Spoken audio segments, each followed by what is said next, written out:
You know how sometimes songwriters or producers will put a song out and then they'll be like, I did this without music theory. And then theorists like me and Jim Lab say, well, actually they were using theory, just not 18th century functional harmony. And other people come on and say, no, but they did actually use functional harmony. And other people say, no, they just did whatever they wanted. And then war breaks out. What if I said you could use a theory and other people could look at the same music that you wrote using that theory through the lenses of other theories? It's kind of how it works. This question of functional and non-functional harmony in pop music is important to anyone creating music.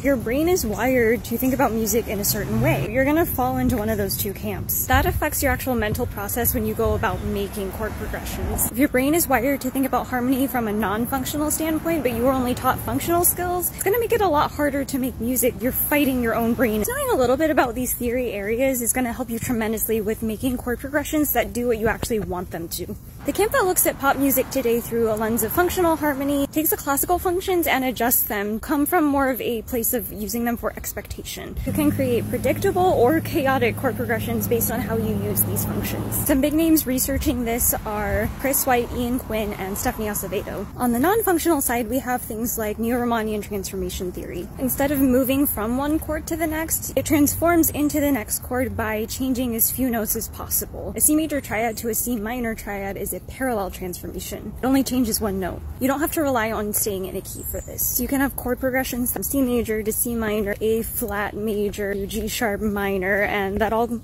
fits. Some big names for Neo-Riemannian transformation theory are David Lewin, Stephen Rings, and Richard Cohn. In the non-functional camp, you also have people talking about proximity. I've seen this on social media a lot. People will say, hey, just use chords that are next to each other on the circle of fifths. So the point of being aware of multiple theories or just ways of thinking about harmony is that when you go to write your own music, you can pick the right tool to help you be more efficient based on what your goals are and how your brain is wired. If you're trying to play with your listeners' expectations, it makes more sense to think from a functional perspective. If you're using harmony more for color or just vibe, the non-functional perspective would make more sense. Stick around to learn more about these theories and more, and how to apply them to your music.